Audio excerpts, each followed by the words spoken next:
Olá pessoal, aqui é o JP e agora nós vamos dar continuidade fazendo exercícios da apostila Eleva para terceiro curso, Química 3, apostila 2, capítulo 6. Esse capítulo é referente ao conteúdo de hidrocarbonetos ramificados. Bom, o primeiro exercício que a gente vai resolver é o exercício do grupo dos contextualizados, exercício número 9, ok? O limoneno, um hidrocarboneto cíclico insaturado, principal componente volátil existente na casca da laranja e na do limão, é um dos responsáveis pelo odor característico dessas frutas. Observando-se a fórmula estrutural apresentada e com base na nomenclatura oficial dos compostos orgânicos e UPAC, o limoneno é denominado. Bom, o que a gente tem que analisar aqui? A gente tem que analisar que tipo de cadeia que a gente tem para poder seguir as regras de nomenclatura. Essa cadeia é de um hidrocarboneto, ou seja, só carbono e hidrogênio, mas ela é uma cadeia ramificada, ok? Porque contém átomos de carbono terciário. Além disso, o que mais que a gente encontra nessa cadeia? Essa cadeia é uma cadeia mista. Nós temos um pedaço em que ela é fechada e pedaços em que ela é aberta. Numa cadeia mista, a gente tem que definir qual tem maior relevância para ser a cadeia principal. Nesse caso, a cadeia fechada tem maior relevância. Assim, ela é a cadeia principal. No caso, essa parte aqui. Sobrando para a gente essas duas partes como radicais. Vamos nomear esses radicais. O primeiro deles, radical com um carbono, tem um CH3 aqui na ponta, é um radical do tipo metil. Aqui embaixo a gente tem um radical com 3 carbonos. Atenção, nesses 3 carbonos, quando a gente pendura esse radical pelo carbono do meio, ele seria um radical do tipo isopropil, ok? Temos propil, quando eu penduro pelo carbono da ponta, isopropil, quando eu penduro pelo carbono do meio. Só que cuidado, porque nesse isopropil a gente tem uma ligação dupla dentro do radical, ok? E aí a gente precisa identificar que existe essa ligação dupla. Lembra que a ligação dupla é o infixo em. Assim, esse radical vai ter um nome um pouquinho diferente. Ele vai ser o radical isopropenil, ok? Bom, dando sequência, agora a gente precisa numerar a nossa cadeia para que a menor numeração possível fique de acordo com as prioridades. Qual que é a nossa prioridade aqui? É essa dupla da cadeia principal ter o menor número. Lembre-se que num ciclo, a numeração deve passar pela dupla. Assim, o carbono que a gente deve começar a numerar como carbono número 1 é esse carbono aqui do metil. Olhando as prioridades, a gente vai começar aqui 1 e vai no sentido horário aqui no anel. Por quê? Eu passo pela dupla, então carbono 2, 3, 4, 5 e 6, ficando da seguinte forma, ok? Se eu começo a numeração por qualquer outro carbono, eu não vou ter a menor numeração possível na dupla, ok? E aí, seguir no sentido horário, por conta de passar pela dupla e ter a numeração menor para os radicais. Agora a gente vai nomear a nossa cadeia. Então, o que eu tenho? No carbono 1, eu tenho um metil. No carbono 4, eu tenho um isopropenil. Como cadeia fechada, o que a gente tem? É um ciclo, ok? Com 6 carbonos, X. E atenção, essa dupla não está entre os carbonos 1 e 2? Como no ciclo não existe nada mais de prioridade além da própria dupla, fica subentendido que ela está no carbono 1, porque a gente usou ela como critério para poder numerar o nosso anel. Assim, a alternativa correta aqui é a alternativa A, 1 metil, 4 isopropenil, ciclo hexeno. Perceba que ele não coloca a numeração aqui na dupla justamente por conta do que eu acabei de explicar, ok? Vamos lá, próximo exercício. Exercício contextualizado número 17, ok?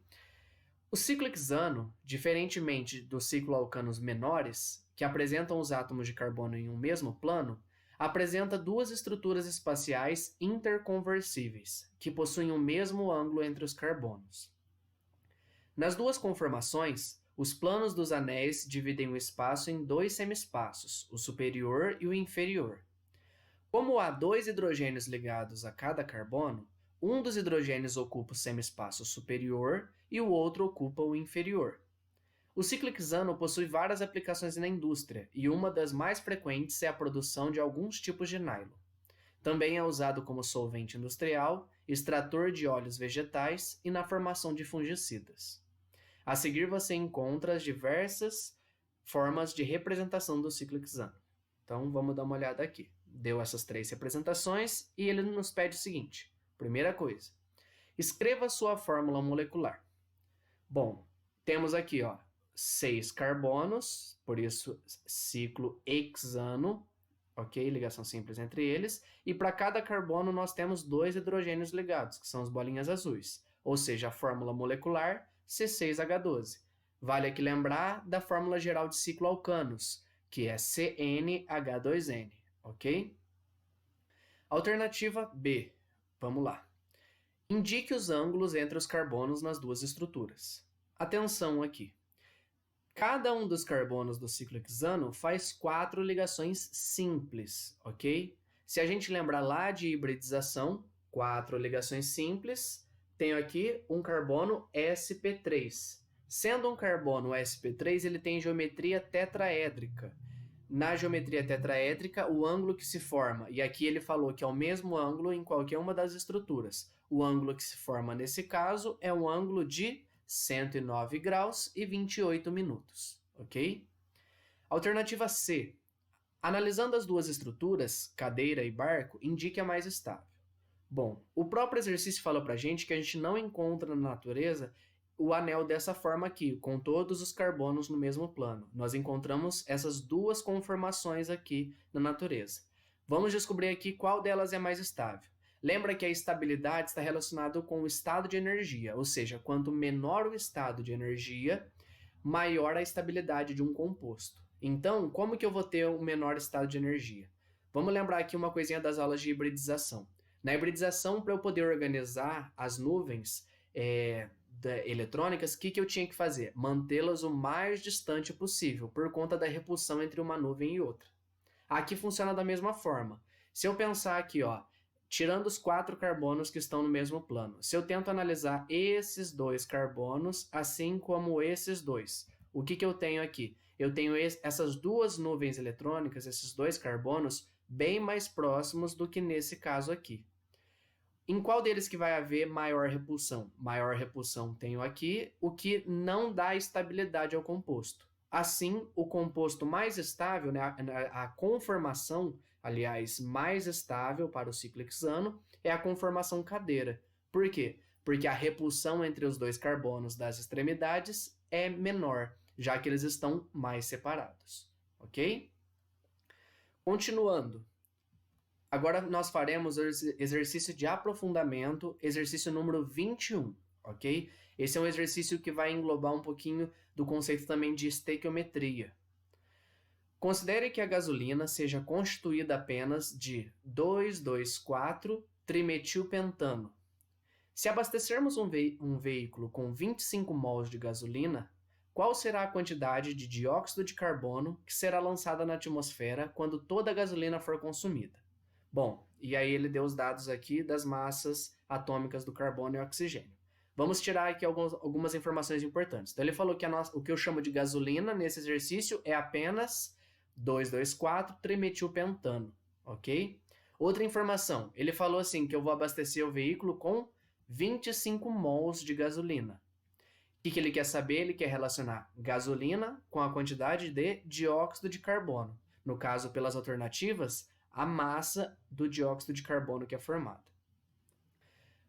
Primeira coisa que a gente faz aqui agora para resolver esse exercício. Nós vamos analisar a estrutura do que ele chama de gasolina, do 2,2,4-trimetilpentano, também conhecido como isooctano, ok? Desenhei aqui a estrutura. Na verdade, a estrutura em si aqui não me importaria, ok? O arranjo espacial dessa molécula. Por quê? O que vai me importar é quantos carbonos há nessa molécula, uma vez que cada carbono vai gerar uma molécula de gás carbônico na hora que sofrer combustão completa. Então, se eu conto os carbonos aqui, eu percebo que ele tem 8 carbonos. É isso que me importa, ok? Que ele chama de gasolina. Como eu disse, 1 mol de carbono vai gerar 1 mol de gás carbônico. Os hidrogênios aqui não interferem, ok? A não ser que ele falasse para a gente descobrir a quantidade de água que seria formada. Aí eu teria que me atentar aos hidrogênios. Sempre que um exercício de estequiometria dessa parte de hidrocarbonetos falar de gás carbônico, me interessa os carbonos. Falou de água, me interessa os hidrogênios, ok? Bom, se 1 mol de carbono gera 1 mol de gás carbônico, vocês vão concordar comigo que 1 mol de gasolina, por ter 8 carbonos, vai gerar 8 mols de gás carbônico, ok? O próximo passo aqui, porque não me interessa mol, ok? Do gás carbônico, me interessa massa. Então, numa estequiometria, a gente tem aquelas 3 linhas básicas. A primeira linha é a relação em mol, que eu tenho aqui, ó, mol para mol. A segunda linha é a linha que eu faço as adaptações das unidades de conversão. Então, eu vejo aqui o que eu tenho que converter. Gasolina, no exercício, ele me deu em mol e aqui já está em mol, não tenho que transformar. Já gás carbônico, aqui está em mol e ele me pediu massa, está aqui nas alternativas. Assim, eu tenho que relacionar mol com massa. Relacionando os dois, eu uso a massa molar do gás carbônico, que é 44 gramas por mol. Bom, seguindo essa proporção, então eu tenho que 1 mol de gasolina gera 8 vezes 44 gramas, porque cada mol de gás carbônico tem 44 gramas. Quantos mols de gasolina eu tenho no exercício? 25. Então, ó, primeira linha do exercício, relação em mol. Segunda linha, adaptação para as unidades do exercício. Terceira linha, dados do exercício. Resolvendo agora essa regra de 3 aqui embaixo, eu chego que x é igual a 25 vezes 8 vezes 44, dando 8.800 gramas. Como o resultado está em quilo, isso equivale a 8,8 quilos. Alternativa C, ok? Próximo exercício que a gente vai fazer agora, exercício contextualizado número 20, para fechar nossa aula. 10 gramas de um alcino, que possui cadeia carbônica contendo um carbono quaternário, ocupam 3 litros a 1 atm e 27 graus Celsius. A nomenclatura oficial desse hidrocarboneto é... Então, ó, ele deu algumas informações importantes para a gente. Ele falou que se trata de um alcino, o meu hidrocarboneto. E que esse alcino contém um carbono quaternário. Bom, vamos tirar os dados aqui do exercício. Então, ó, ele falou que eu tenho 10 gramas é a massa da minha amostra. Eu não tenho a massa molar, já vou explicar por que isso vai ser importante. Continuando, eu tenho aqui, ó, volume do meu gás, pressão, 1 atm, temperatura. Lembra que na temperatura sempre em Kelvin, ok? Se você usar graus Celsius, dá errado. 27 graus Celsius, para transformar em Kelvin, você soma 273, tá aqui, 300 Kelvin. E eu tenho aqui a constante universal dos gases. Olha só todos os dados que ele deu. Aqui eu vou usar, como eu estou falando de um gás, eu vou usar a equação de Clapeyron, ok?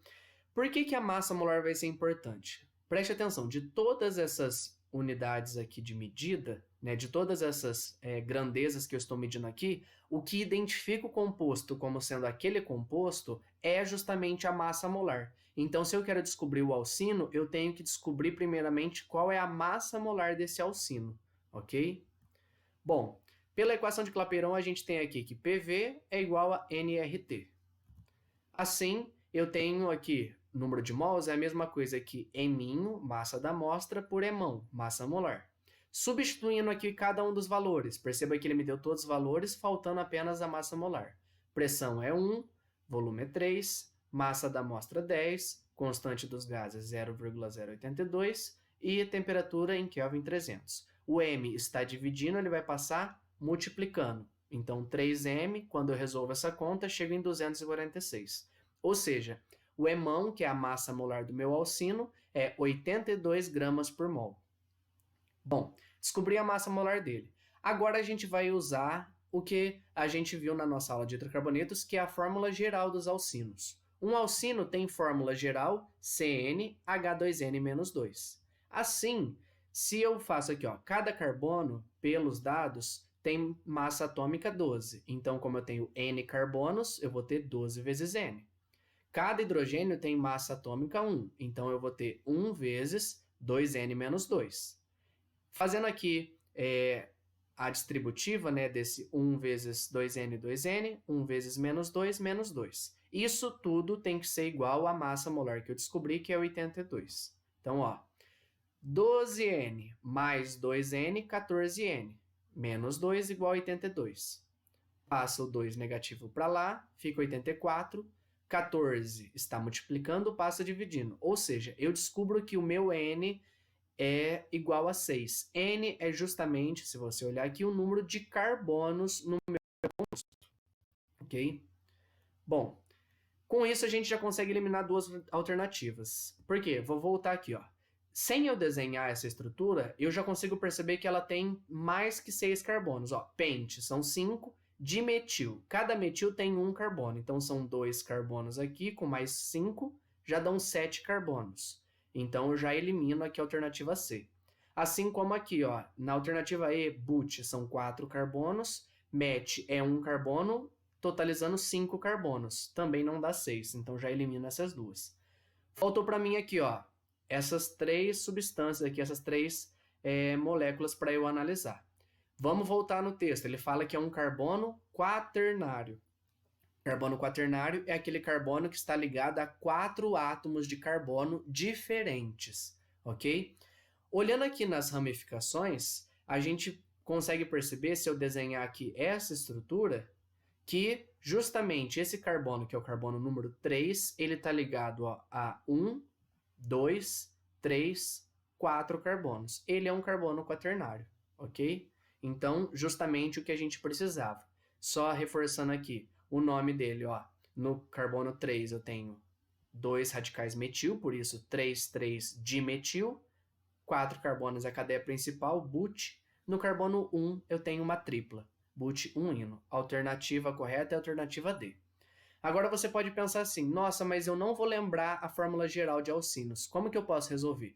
Aqui você teria, então, se você não se lembrasse da fórmula geral dos alcinos, depois de descobrir a massa molar, você teria que justamente desenhar cada um desses hidrocarbonetos das alternativas. Você eliminaria alternativas C e E, porque elas não condizem com a massa molar. E aí você teria que ver quais alternativas aqui daria adequadamente o carbono quaternário. No caso dessas 3, a única que corresponde a essa massa molar e tem o carbono quaternário é a alternativa D, ok? Bom, pessoal, espero que vocês tenham aproveitado. Qualquer dúvida, me coloco à disposição. Até a próxima. Tchau, tchau.